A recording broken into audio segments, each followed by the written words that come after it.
All right, let's talk about the most complicated and, honestly, the most amazing machine we know of. And it's that 3 pound chunk of stuff sitting right between your ears. It's an absolute genius, but sometimes, wow, can it get things wrong? And that brings us to a question I'm pretty sure we've all asked at some point. Maybe you saw someone do something that made no sense, or maybe, let's be honest, you did it yourself. Why do really smart people, why do any of us make decisions that are just kind of dumb? Well, it's because our minds are a total paradox. They can come up with these incredible, inventive solutions, but they're also hardwired with all these little glitches and shortcuts that can totally lead us down the wrong path. And that's the real story we're getting into today, the genius and the trickster that is your own mind. So, to really wrap our heads around this paradox, we have to look at the basic machinery that's at work. And that all falls under one big idea: cognition. You know, cognition sounds like a fancy word, but it's really just everything your brain does to get through the day. It's the whole mental toolkit. It's not just for solving some tough math problem. It's for remembering what you need at the store, understanding a joke, everything.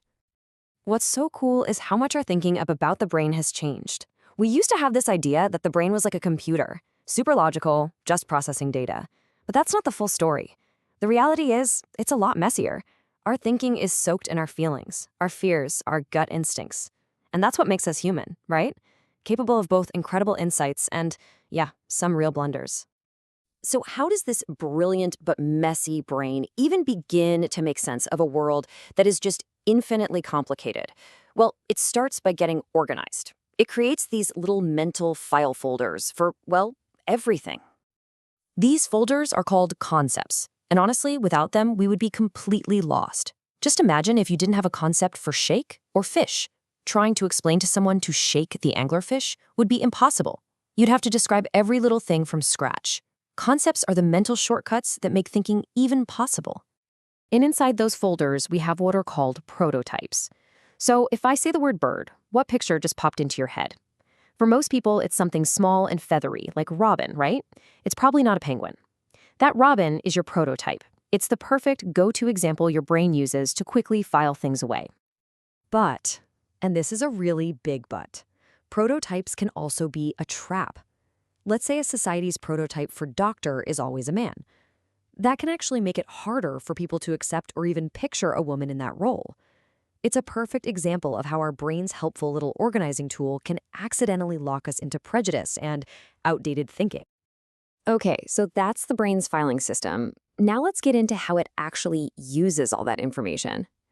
When we're faced with a problem, our brain opens up its problem-solving toolkit. And inside that toolkit, there are two main strategies. On one hand, you've got algorithms.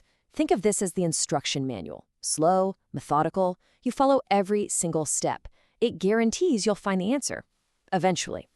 On the other hand, you have heuristics. These are the mental shortcuts, the rules of thumb. They're way faster, but you're a lot more likely to make a mistake. And here's the perfect example. Let's say you're looking for a bottle of sriracha in a giant grocery store. The algorithm approach? You literally walk down every single aisle, one by one. It'll take forever, but you will find it. The heuristic approach? You use a shortcut. You think, okay, it's a condiment, maybe in the Asian food section. You go there first. It's way faster, but hey, you might miss it if they stocked it somewhere weird. Now, let's try a different kind of problem solving. A little puzzle for you. Take a look. What single word can you add to all three of these? Crab, pine, and sauce. Think on that for a bit. We'll come back to it. So the answer to a puzzle like that probably won't come from some step-by-step process. It's much more likely to just hit you. A sudden flash of inspiration, that classic aha moment. And get this, it's a real thing. Neuroscientists have actually seen a burst of activity in the brain's right temporal lobe at the exact moment that solution pops into your head. So we have all these amazing tools for organizing information and solving problems. But here's the turn. This is where our brains can start to betray us. The very same tools that help us can become cognitive traps. We are all walking around susceptible to these little glitches in our thinking that can really warp our judgment. Let's look at a few of the most common ones, starting with a really big one. And that is confirmation bias. This is our natural tendency to go looking for information that proves what we already believe, and at the same time completely ignore anything that might prove us wrong. It's so powerful that it leads to something called belief perseverance, where we just cling to what we believe even when there's solid proof we're wrong. I mean, it's why some people can still argue the Earth is flat despite, all the photos from space.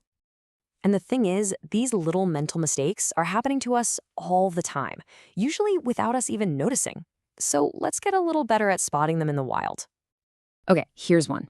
Functional fixedness. This is when you can only see an object as having its most common, or fixed, function. So if you need to hammer a nail but you can't find a hammer, you might not even think to use that heavy brick sitting right there. Your brain is so stuck on hammer pounds nail that it can't see the brick as a potential tool. And then there's the availability heuristic. This is where our brain decides how likely something is based on how easily an example comes to mind. The classic example is a casino. When someone wins on a slot machine, there are bells, flashing lights, it's super memorable and vivid. But the losses? They're silent. So you wildly overestimate your chances of winning because those winning memories are so much more available. And this slide shows just how much that affects us in the real world.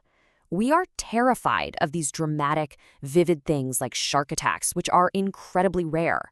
But we're often way less worried about the common, quiet killers like heart disease, which are statistically thousands of times more likely to get us.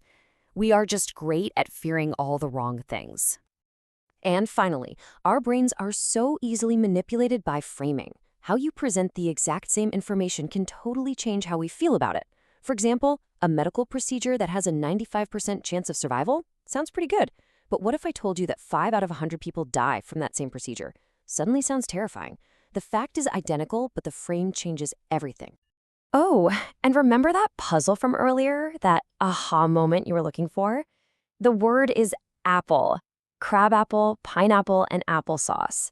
It's just a perfect little example of how our brains can make these sudden, brilliant connections out of nowhere. So after all this, what is the big takeaway? It's that our brain's toolkit is both incredibly powerful and seriously flawed. The goal here isn't to get a brand new brain. It's just to get better at using the one we've all got. And that really brings us to the most powerful and hopeful idea of all. We have this huge capacity for both amazing genius and for error. But if we can just be mindful of those errors, if we can learn to think about our own thinking, our ability to solve problems becomes almost limitless.